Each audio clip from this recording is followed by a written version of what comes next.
Olá, telespectadores, bem-vindos novamente ao programa CPLP na GMN. Como já sabemos, este programa tem como objetivo apresentar-vos as últimas informações ocorridas na comunidade dos países de língua portuguesa. Iniciamos com a primeira informação. O governo português aguarda que a Assembleia Nacional Venezuelana comunique formalmente a intenção de alterar o representante diplomático em Portugal para depois tomar uma decisão.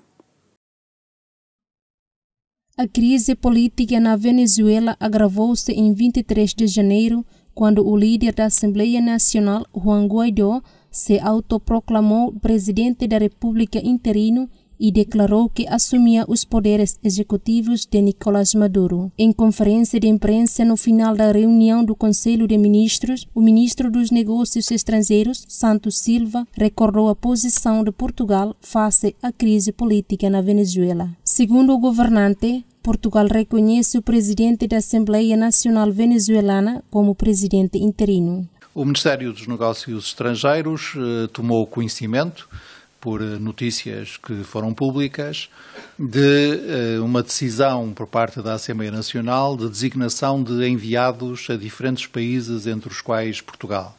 Aguardamos a comunicação formal por parte da fonte dessa decisão para que possamos examinar o processo e preparar a resposta a essa comunicação. Chama a atenção que, no caso das representações diplomáticas, quer de Portugal no estrangeiro, quer de países estrangeiros em Portugal, o processo envolve vários órgãos de soberania, designadamente o Presidente da República e o Governo. Compete ao Ministério dos Negócios Estrangeiros, naturalmente, instruir esse processo e, portanto, nós aguardamos que a Assembleia Nacional Venezuelana, querendo, nos comunique formalmente a decisão que terá tomado para examinarmos então à luz do direito internacional e também da nossa própria posição, que, como sabem, é a posição de reconhecer o Presidente da Assembleia Nacional como Presidente interino encarregado de organização de eleições presidenciais, para, à luz do direito e desta nossa posição, respondermos. A maioria dos países da União Europeia, entre os quais Portugal, reconheceram Guaidó como presidente interino encarregado de organizar eleições livres e transparentes. Esta crise política soma-se a uma grave crise econômica e social que levou mais de 2,3 milhões de pessoas a fugirem do país desde 2015. Na Venezuela, residem cerca de 300 mil portugueses ou luso-descendentes. Em Timor-Leste, a ministra da Educação, Juventude e Desporto, Dulce Maria Soares, discordou da chegada tardia dos professores portugueses que vão lecionar nas escolas do CAFE. Dulce Maria Soares garantiu que os docentes chegariam a Timor-Leste no fim de fevereiro para exercerem as suas funções no CAFE.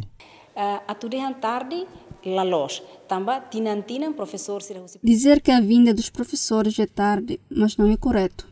Em cada ano, os professores vindos de Portugal iniciam suas funções em março. Este ano, tentamos que elas lecionassem em fevereiro. No entanto, devido aos problemas orçamentais, os professores ainda não puderam viajar. Apesar disso, garanto que no fim de fevereiro, estes professores estarão em Timor para efetuarem o seu trabalho nas escolas do CAFE. A ministra acrescentou que, apesar de o projeto do CAFE não entrar no programa do 8º governo, tem a possibilidade de se estender a todo o território. Se dá o programa e o 8º governo constitucional, mas bem o potencial teve a torreca e tabela. Apesar de a extensão deste projeto não constar do programa do 8º governo, existe a possibilidade de alargarmos este projeto aos postos administrativos. No entanto, temos de analisar bem antes de se poder avançar. Segundo a agência Lusa, o primeiro grupo de 84 professores de um total de 140 que estarão destacados nas escolas do CAFE em Timor-Leste deverá chegar a Dili no próximo dia 28 de fevereiro. A agência Lusa organizou em Lisboa uma conferência, O Combate às Fake News, uma questão democrática. O embaixador para a ciberdiplomacia, Luís Pereira de Sousa, esteve presente no evento. Vive-se um período difícil marcado por um confronto entre dois modelos de organização da internet. Um defensor da liberdade de expressão, o outro baseado no controle da expressão. Em causa estão mesmo os Estados democráticos. Quem o diz é o embaixador para a ciberdiplomacia, que esta quinta-feira participou na conferência Combate às Fake News, uma questão democrática, organizado em Lisboa pelas agências Lusa e EF. No painel discutia-se a prevenção e a reação à desinformação. Essa atividade maliciosa no ciberespaço já não é contra as infraestruturas críticas para, obviamente, causar danos irreparáveis a países adversários, mas, afinal, deslocou-se para as instituições democráticas. E aí, realmente, a preocupação foi muitíssimo grande. E que é ataques dirigidos às instituições democráticas e aos seus protagonistas, e aos partidos políticos, e às campanhas, e aos sistemas de administração eleitoral podem ser gravíssimos, porque não só podem prejudicar a integridade e a sinceridade do voto, como, sobretudo, podem minar a prazo a confiança dos cidadãos, a confiança dos eleitores nas instituições do Estado de Direito Democrático e, por conseguinte, enfraquecer de todo o próprio Estado de Direito. A disseminação de desinformação sobre os partidos políticos, as campanhas, os protagonistas da vida política nas sociedades abertas e, por conseguinte, queremos nós, em última instância, uma ação concertada para enfraquecer a confiança dos cidadãos no Estado de Direito Democrático e nas suas instituições. Isto levou, evidentemente, a União Europeia e os Estados-membros da União Europeia a tomar medidas preventivas, tendo em vista os 50 atos eleitorais que vão ter lugar em 2019 e 2020, designadamente e para já as eleições para o Parlamento Europeu. A responsável pela Unidade de Comunicação Estratégica da Comissão Europeia realçou a importância de evitar que a desinformação afete os resultados das eleições na Europa num ano decisivo. It can do harm to democracy, it can do harm to institutions because it breaks down trust, it erodes trust in institutions. People don't know what to think anymore and they might think anything. It erodes trust to experts, to people who know what they're talking about. And it doesn't, and because it's so easy to be absorbed in those kind of bubbles, filter bubbles as they're known, it can be very dangerous at times as ours. We've seen the effects in elections around the globe, and we don't want the same to happen in Europe. That's why we're putting all our forces and all our efforts together to fight this and to make sure that people can critically check the information and take the right decisions. Em vésperas das eleições europeias que decorrem em maio e no momento em que vários países da União Europeia vão ter sufrágios, o tema das fake news, ou seja, notícias falseadas ou manipuladas, assume uma maior importância, não só pelo impacto que já teve em resultados eleitorais anteriores, como também pelo facto das pessoas tenderem a acreditar em tudo o que leem, nomeadamente nas redes sociais. Como disse o diretor da Unidade Nacional de Combate ao Cibercrime da Polícia Judiciária, está-se perante uma combinação perfeita. Com um simples clique pode causar-se um dano alargado, o alvo podem ser milhões de pessoas, um elevado número de vítimas. Tudo com uma velocidade inigualável. Em Timor-Leste, as caixas em que se misturam produtos de limpeza, mata-moscas, tabaco e bebidas gasificadas empilhadas no armazém de uma das lojas do centro de Dili mostram um desafio para os poucos inspetores alimentares e sanitários timorenses. O trabalho da ASAI timorense é uma tarefa infindável e os números falam por si. Nós já fechamos por volta de mais de 10 fábricas de tal e tempo, não sei, isso é um bocado complicado. Isso localizados aqui no município de Dili, na zona de Comoro e Hera, e também já procedemos ao encerramento temporário de vários restaurantes. Cerca de 70 e tal estabelecimentos foram notificados para encerrar as suas atividades durante 90 dias. Apesar do cerco apertado em matéria de fiscalização, os hábitos legais ainda não estão enraizados nos comerciantes.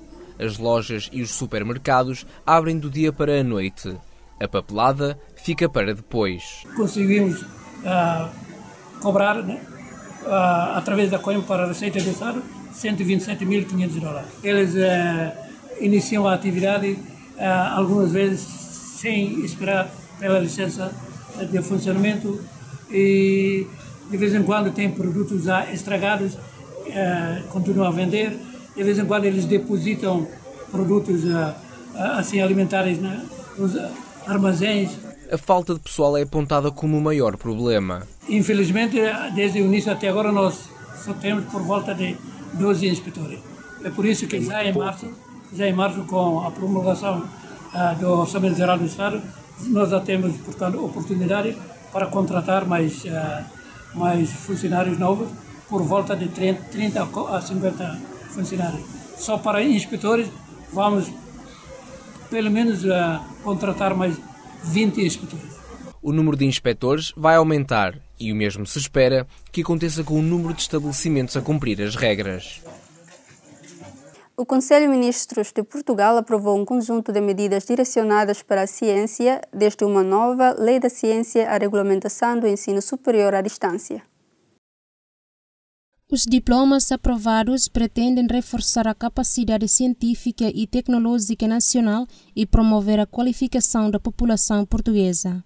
Outra das novidades do Conselho de Ministros foi a aprovação do Decreto-Lei que define a revisão do Estatuto de Bolseiro de Investigação. A aprovação do Decreto-Lei visa reforçar o combate à precariedade no trabalho científico.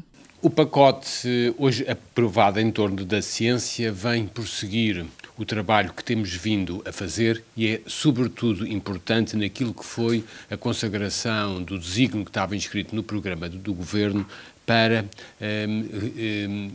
rever e modernizar o regime jurídico das instituições de ensino superior. Primeiro, reforçar a estrutura científica em Portugal, de uma forma que possamos convergir ainda mais rapidamente para a Europa, mas também as instituições de interface com a sociedade, por um lado, e com a economia em particular, sobretudo com as empresas. E esse processo é particularmente crítico porque o regime que hoje tínhamos em vigor é o regime que tem 20 anos, de 1999, e que, portanto, agora é reforçado com um leque alargado de instituições que facilitem certamente a criação de emprego e a relação entre aqueles que fazem ciência com aqueles que aplicam e difundam a ciência, nomeadamente no contexto da atividade empresarial e na administração pública. Por outro lado, o reforço das pessoas e daqueles que praticam ciência, sobretudo em termos do estímulo ao emprego científico, uma vez que o regime legal de 1999 era ainda um regime, sobretudo, orientado para a iniciação à investigação. Passado 20 anos, Portugal teve um percurso hoje considerado de sucesso a nível europeu e, portanto, agora urge acelerar o processo de convergência europeia, sobretudo em termos daquilo que são as condições de emprego científico em Portugal. No que diz respeito à revisão do Estatuto do Bolseiro de Investigação, prossegue as medidas que têm sido feitas, como já foi referido, de estímulo ao emprego científico, por um lado, incluindo alargando, reforçando a articulação entre a atividade de investigação e de ensino, de uma forma que todos os estudantes do ensino superior possam efetivamente praticar atividades de investigação e ser alvo de bolsas de investigação, mas ao nível do pós-doutoramento limita a duração das bolsas porque é, sobretudo, valorizado as condições do emprego científico em articulação com o programa de estímulo ao emprego científico e ao decreto-lei ao regime jurídico já aprovado para o estímulo ao emprego científico. Por fim, daria ainda ênfase à introdução de forma inédita em Portugal do ensino à distância. Começamos a ter pela primeira vez a possibilidade de, em Portugal, ter uma oferta de ensino à distância como um instrumento particularmente importante para estimular a formação ao longo da vida e, sobretudo, a formação de adultos, aqueles adultos ativos e que estão em qualquer região do país. O ensino à distância é ainda promovido em rede entre a Universidade Aberta e todas as instituições universitárias e politécnicas em Portugal, de uma forma que possamos reorientar a Universidade Aberta para a formação de adultos à distância, com o objetivo último, ou a ambição, de formarmos até 2030 pelo menos 50 mil adultos. Já a ministra da Presidência do Conselho de Ministros assinalou também a entrada em vigor do diploma que visa promover a igualdade salarial entre mulheres e homens. Gostaria finalmente, e antes de passar a palavra aos senhores ministros, de assinalar que entrou hoje em vigor a lei que introduz as medidas de promoção da igualdade salarial entre mulheres e homens por trabalho igual ou valor igual. Esta lei constitui um importante passo no trabalho que o Governo tem desenvolvido para combater as desigualdades que ainda persistem entre mulheres e homens e para passarmos finalmente da igualdade de direitos à igualdade de factos. Em Portugal, cerca de 3 mil técnicos superiores de diagnóstico terapêutica concentraram-se em frente à Assembleia da República para pedir aos partidos políticos que façam alterações ao diploma sobre a regulamentação da carreira destes profissionais. Cerca de 3 mil técnicos superiores de diagnóstico e terapêutica concentraram-se em frente à Assembleia da República para pedir aos partidos políticos que façam alterações ao diploma sobre a regulamentação da carreira destes profissionais. Vamos para a Assembleia da República para, junto do Parlamento, também pedirmos aos partidos políticos que façam as alterações a este diploma, porque neste momento já foi pedida a apreciação parlamentar do diploma por um partido e agora podem votar alterações. São 24 anos de serviço, com licenciatura na área das análises clínicas de saúde pública. Tenho um mestrado em Engenharia da Saúde e tenho um doutoramento. Eu, que tenho a minha licenciatura há 24 anos, que exerço nas funções públicas, sou equiparada a um técnico de diagnóstico e terapêutica que acaba neste momento o seu curso. Isto não é de todo justo. Tenho 16 anos de serviço, 16 anos de serviço que requereram grande formação profissional, grande tempo de horas, várias certificações nacionais e internacionais, para além da licenciatura e do mestrado que tenho. E este diploma veio deitar tudo por terra. Ao protesto dos técnicos superiores de diagnóstico e terapêutica juntaram-se os líderes sindicais da CGTP, Arménio Carlos, e da UGT, Carlos Silva, a dirigente do Bloco de Esquerda, Catarina Martins, e a deputada do PCP, Carla Cruz. Ambos os partidos adiantaram que já pediram a apreciação parlamentar do decreto-lei para que o Parlamento faça o que o Governo não fez, ou seja, garantir a contagem do tempo de serviço e garantir o reposicionamento na categoria profissional respectiva. Os manifestantes venezuelanos contestam a decisão de Nicolás Maduro em fechar a fronteira internacional com o maior país da América Latina. Dura la situación, la comida cara, no hay comida, escasez, hambre. Vengo a comprar un poquito de comida porque lo que hay es hambre en Venezuela. Nicolás Maduro disse que o governo poderá fechar as fronteiras com a Colômbia e Brasil antes dos planos da oposição de trazer ajuda humanitária. Maduro nega que haja uma crise humanitária e argumenta que a ajuda é usada como um meio para derrubar o seu governo. A Venezuela fechou a sua fronteira marítima com as ilhas caribenhas holandesas após o governo de Curaçao ter dito que ajudaria a armazenar a ajuda. O líder da oposição prometeu ajudar, mas não forneceu detalhes sobre o tipo de apoio. Guaidó invocou a Constituição para assumir uma presidência interina em 23 de janeiro e denuncia Maduro como um usurpador. Maduro ainda mantém o apoio de nações poderosas como a Rússia e a China, além do apoio fundamental dos militares. A oposição diz que está a mobilizar esforços na Venezuela para aliviar a escassez de alimentos e medicamentos. O presidente do Brasil, Jair Bolsonaro, entregou a sua proposta de reforma ao Congresso com o objetivo de economizar 270 bilhões de dólares americanos numa década. A proposta de reforma tem como objetivo economizar 270 bilhões de dólares americanos numa década. A proposta visa também alterar as taxas de impostos e criar contas de poupança individuais. A proposta de segurança social é a chave do plano do novo presidente de fechar o déficit público insustentável e reforçar uma recuperação econômica lenta. O governo comprometeu-se a apresentar mudanças para as aposentações militares que permitiria economizar mais. A meta de poupança de Bolsonaro é muito mais ambiciosa do que os cerca de 600 bilhões de reais numa década proposta pelo seu antecessor Michel Temer. A Polícia Federal Brasileira disse que estava a cumprir os mandados de prisão de 54 pessoas suspeitos de terem participado numa vasta rede de narcotráfico especializada em voos aéreos para o Brasil, Estados Unidos e Europa. A polícia disse que elas tinham ordens judiciais para confiscar 47 aviões e 13 propriedades contendo mais de 10.000 cabeças de gado. Segundo a Polícia Federal, o grupo alegadamente teria transportado mais de 9 toneladas de cocaína em 23 voos entre 2017 e 2018. Normalmente eram, em média, 400 quilos de droga transportada por viagem, mas poderia chegar até 600, a depender da capacidade de cada aeronave. Aí, depois de contratado o serviço e estimada a quantidade de cocaína a ser transportada, é que eles iriam escolher a aeronave e a rota.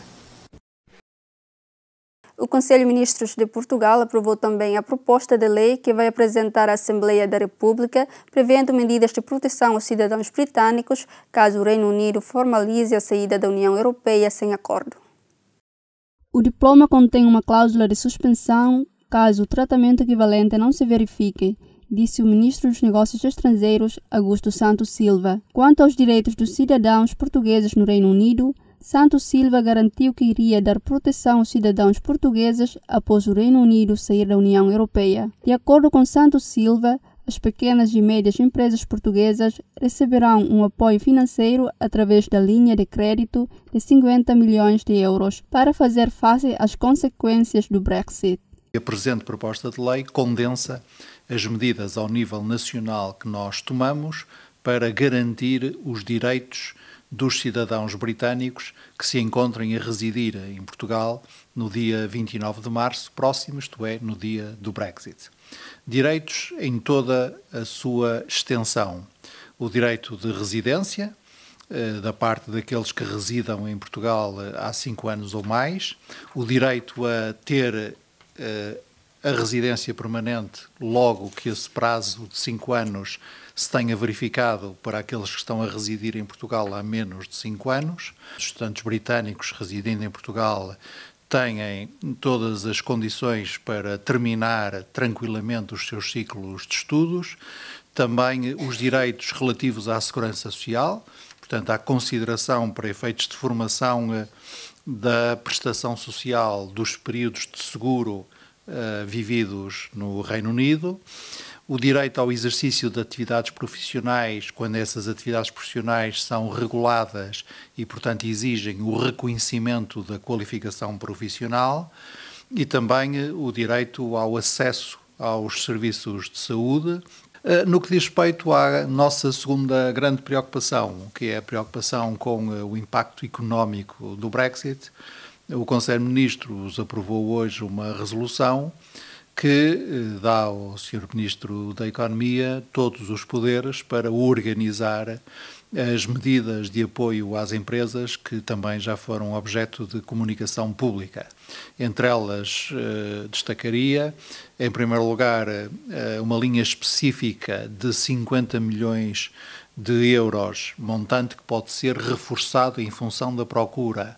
Uma linha específica de 50 milhões de euros para apoio às empresas, em particular as pequenas e médias empresas, que estejam mais expostas às consequências do Brexit. Pressupõe naturalmente um tratamento equivalente, isto é, uma lógica de reciprocidade. Nós garantimos os direitos dos britânicos em Portugal, como os britânicos garantem os direitos dos portugueses no Reino Unido, em condições análogas.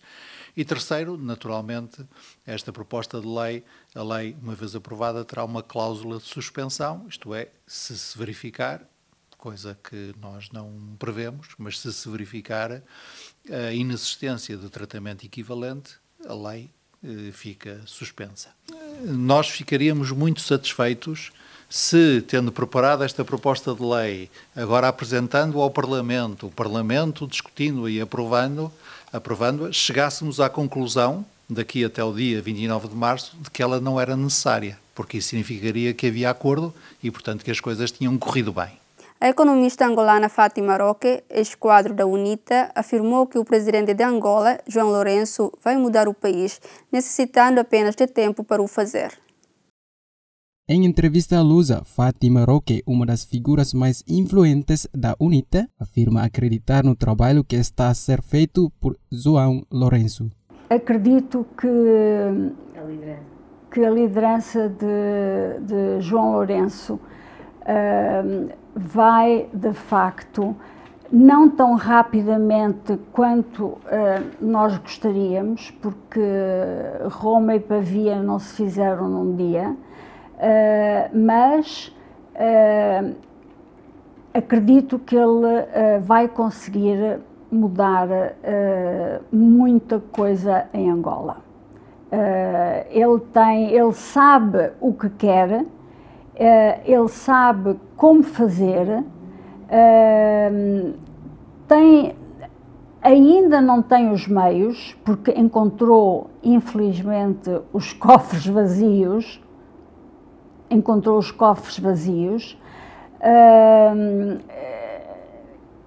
talvez precise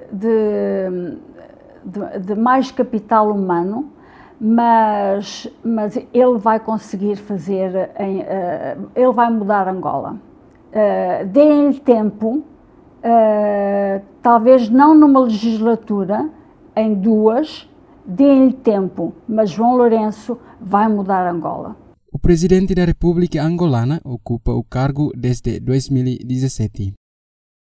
O presidente do CTT disse que os Correios não mentem aos consumidores nem às autoridades, reiterando que as reclamações dos serviços postais caíram 7% em 2018, face ao período homólogo. Ao contrário do que foi ontem dito e hoje também, os CTT não prestam informação enganosa, nem mentem. Os CTT não mentem aos consumidores, não mentem à população e não mentem às autoridades. Trabalhamos e pautamos-nos por trabalhar sempre em boa colaboração e de uma forma transparente e com a informação devidamente prestada. Processos centrados são as questões que os clientes ou os interessados nos põem. E essas questões podem ser de dois tipos. Rápidas de resolver e, portanto, com uma pequena averiguação dá-se uma resposta satisfatória às pessoas e isso, nos termos desta norma, chama-se pedidos de informação, ou complicadas de resolver, ou obrigam a mais investigação e a mais tempo de trabalho e isso chama-se reclamações em sentido estrito. Mas o todo é o que marca o que os clientes nos procuram sobre este tema, que os leva a procurar. Em 2017 tivemos 271 mil reclamações mais pedidos de informação e em 2018 tivemos 252 mil. E daí aparece a redução de 7,1% que anunciámos oportunamente. Os governos de Portugal e de Angola vão assinar vários protocolos de cooperação para melhorar o ambiente de negócios entre os dois países durante a visita que o presidente português fará a Luanda em março. O anúncio foi feito pelo secretário de Estado da Economia português, João Neves, que se encontra em Luanda para uma visita de trabalho de 2 dias. O governante acrescenta que os acordos irão permitir simplificar o atual quadro regulatório angolano, abrindo portas à melhoria do ambiente de negócios. Esse relacionamento económico é muito importante para o desenvolvimento económico de ambos os países. A capacidade de relação entre as nossas empresas e entre as autoridades visam precisamente construir economias mais sólidas em ambos os países. As autoridades angolanas também nos transmitiram o interesse em colaborar com as instituições portuguesas no domínio da formação, da capacitação das instituições, que possam permitir ter um ambiente económico mais fácil para o investimento em Angola. E nós estamos do nosso lado muito disponíveis para colocar a experiência que temos em cima da mesa. Por outro lado, o secretário de Estado da Economia angolano salientou que Angola está atualmente aberta ao mundo, não só a Portugal, tendo em conta a diplomacia econômica encetada em 2017 e em 2018 pelo presidente João Lourenço. Angola está aberta ao mundo, não só a Portugal, mas a todos os investidores, e as relações que estamos a estabelecer com todos os países do mundo, na base da nossa diplomacia económica, são bastante animadoras.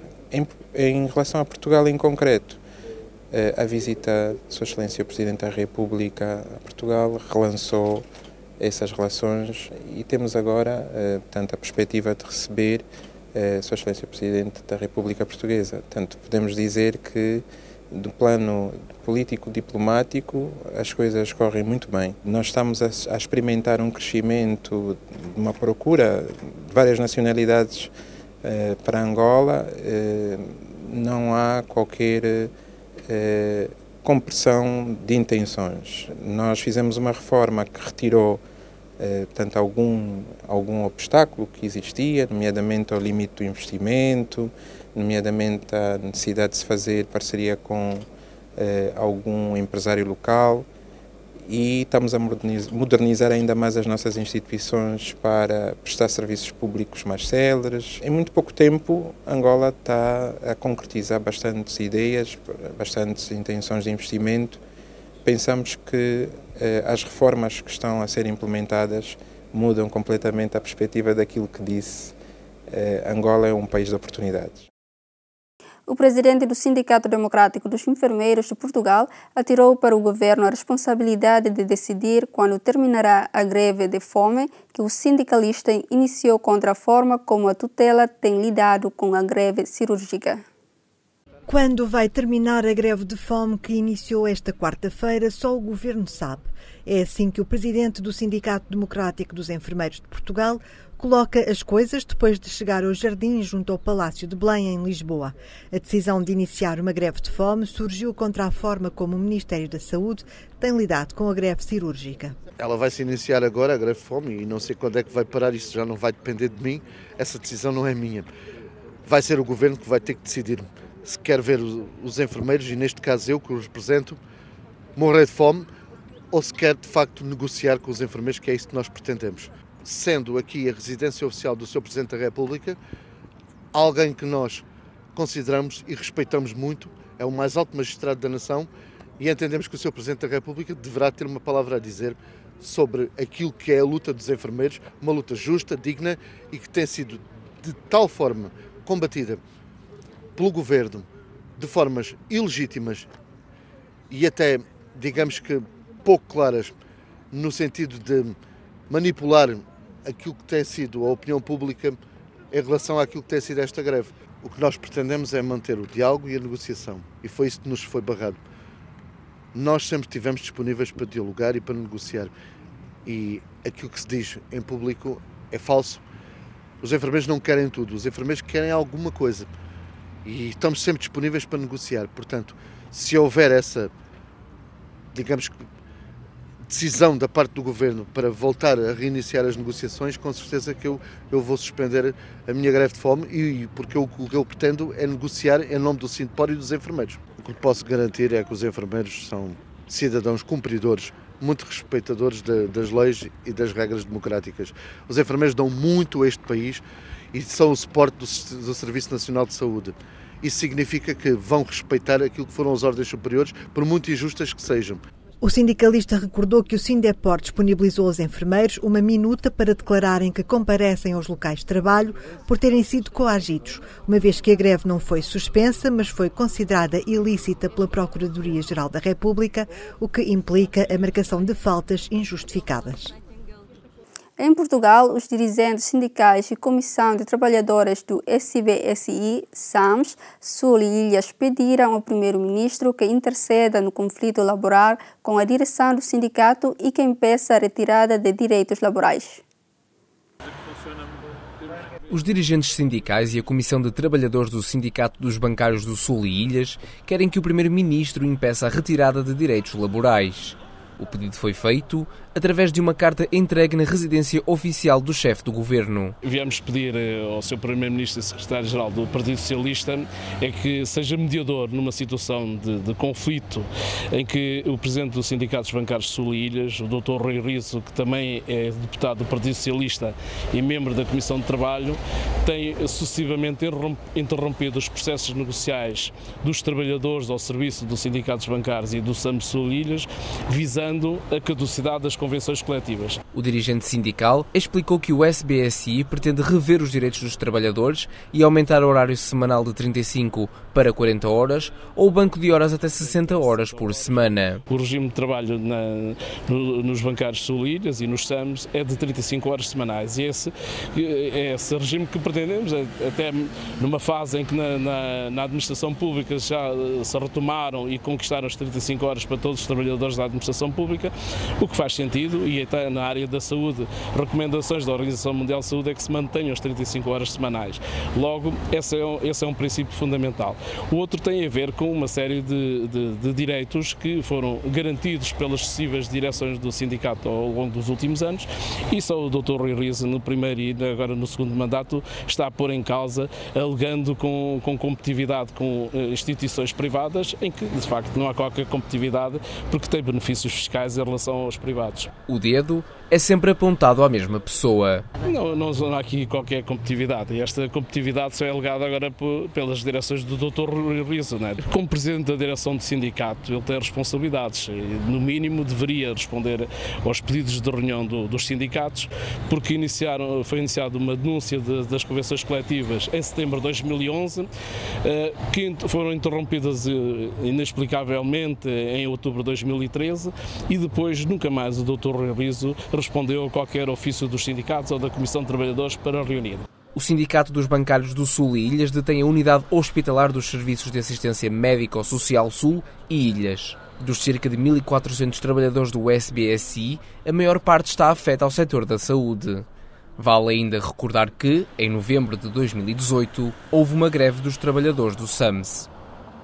A Organização das Nações Unidas garantiu que vai apoiar Cabo Verde na realização do recenseamento da população e habitação. Este apoio será orçado em 5,8 milhões de euros, prometendo ainda ajudar a mobilizar o apoio de outros parceiros. Cabo Verde iniciou no ano passado a preparação do 5º Recenseamento Geral da População e Habitação, a maior operação estatística no arquipélago. O país tem mobilizado também financiamento junto dos diferentes parceiros. O censo está orçado em 5,8 milhões de euros. O governo cabo-verdiano vai disponibilizar 40% do valor e os restantes 60% deverão ser garantidos por parceiros do arquipélago. O censo é um conjunto de operações que consistem na recolha, tratamento e análise de dados sobre as características demográficas, econômicas e sociais de todos os habitantes de um país. Esta atividade será realizada pelo Instituto Nacional de Estatísticas em todo o território nacional. A recolha e tratamento dos dados vão acontecer em 2020 e os resultados serão conhecidos no ano seguinte. Cabo Verde tem realizado censos demográficos desde 1960, mas só nos últimos 3 anos incluiu, além da população, a habitação. Em Timor-Leste, um programa de televisão educativa ficou parado devido aos equipamentos de infraestruturas básicas adquiridas não terem sido instalados. O projeto da televisão de educação de Timor-Leste foi um programa elaborado pelo ex-ministro da Educação do 4º Governo Constitucional, João Câncio Freitas. O ex-ministro está envolvido num processo judicial relacionado com a não instalação de equipamentos e infraestruturas destinados a este projeto. Segundo o ex-ministro da Educação do 6º Governo Constitucional, Antônio da Conceição, durante o seu mandato não conseguiu dar continuidade ao programa devido à não instalação de equipamentos e infraestruturas básicas. Recordou ainda que efetuou apenas a cooperação com RTTL para continuar com os programas educativos. Quando era a altura de 2015, eu assumi a responsabilidade nessa ministro da Educação. Na altura, eu não podia continuar com este programa por falta de instalação de equipamentos e infraestruturas básicas disponíveis. Em 2015, quando tomei posse como ministro da Educação, tínhamos à nossa disposição todo o equipamento para o projeto. Embora tivéssemos os programas educativos através de uma cooperação com a Rádio e Televisão de Timor-Leste, os equipamentos não foram instalados. Mas equipamentos praticamente lá funciona, lá monta. Já a atual ministra da Educação, Juventude e Desporto, Dulcia Maria Soares, disse que iria analisar a questão da continuidade deste programa relacionada com a aquisição de equipamentos. Quando e depois de visita a estúdio neba, eu quero chamar de atenção Primeiro, queria dizer que este não foi um projeto, mas foi um programa do Ministério da Educação do governo anterior que planeou para criar um novo canal de televisão. Infelizmente, o programa parou por causa de problemas que ocorreram. Porém, os equipamentos são suficientes. No entanto, para termos uma televisão, precisamos de mais recursos para garantir o funcionamento dos programas. Por isso, o 8º governo prevê o aumento destes recursos e vamos analisar esta situação para assegurar que o projeto continue. No entanto, em 2012, naquela altura, quando efetuei uma visita ao estúdio, recebi uma chamada de atenção por parte da Justiça para não continuar com este programa, porque os equipamentos do projeto ainda estavam em fase de investigação. Queria ainda dizer que, naquela altura, segundo informações obtidas, os equipamentos não eram sofisticados. Não significa que não queríamos continuar, mas por causa deste contratempo, fomos impedidos de continuar com o programa.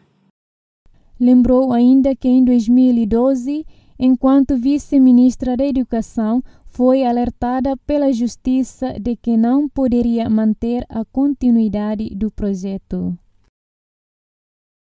Em Dili, 470 candidatos do regime especial da Universidade Nacional de Timor-Leste, Instituto Politécnico de Betano, aguardam decisão do Ministério e UNTL. Cerca de 470 candidatos do regime especial da Universidade Nacional de Timor-Leste, Instituto Politécnico de Betano, aguardam ainda a decisão do Ministério do Ensino Superior, Ciência e Cultura e da Universidade Nacional Timor-Leste sobre o número de vagas na sequência do desentendimento entre as duas instituições. A presidente da Comissão GE do Parlamento Nacional, que trata dos assuntos da educação, juventude, cultura e cidadania, Albina Marçal, lembrou as várias competentes do regime especial. A deputada lembrou também que, em setembro do ano passado, o Ministério da Educação, Juventude e Desporto, a UNTL e o IPB tinham decidido que apenas 470 estudantes entrariam no regime especial. No entanto, acabariam por ultrapassar este número. O problema recente é porque o total dos filhos dos veteranos é que um número mais elevado. Mas, na realidade, quando as informações que colhemos do próprio magnífico reitor e do ministro do Ensino Superior, na realidade não é o número 7.302 ou 6.798 que são os filhos de veteranos, não. Mas o canal B, o regime especial, abrange componentes, vários componentes, por exemplo, os melhores classificados do município de Raiuá, depois desportistas do alto rendimento, oficiais da FDTL, da PNTL, depois cidadãos de deficiência, diplomatas e familiares, escolas internacionais, cidadãos com formação superior, maiores de 23 do ensino secundário incompleto, depois veteranos e filhos de veteranos, que o total é 440, que foi o acordo triparte entre o Ministério do Ensino Superior, o magnífico reitor e o IPB. Decidiram em setembro que a UNTL só receberá 440. Neste momento, existem 3 regimes de acesso ao UNTL e ao IPB. O regime geral, referente à admissão através do exame nacional, o regime de oportunidade dedicado aos estudantes que concluíram o ensino secundário de 2014 a 2017 e o regime especial. Faltam alguns dias para que as escolas de samba do Rio de Janeiro desfilem na maior pista de carnaval do mundo. A Reuters visitou recentemente 2 das escolas que participam na competição de elite. Durante a visita, a Reuters teve a oportunidade de observar a conclusão dos trabalhos de construção de todos os elementos que serão exibidos no Sambódromo a 1 de março.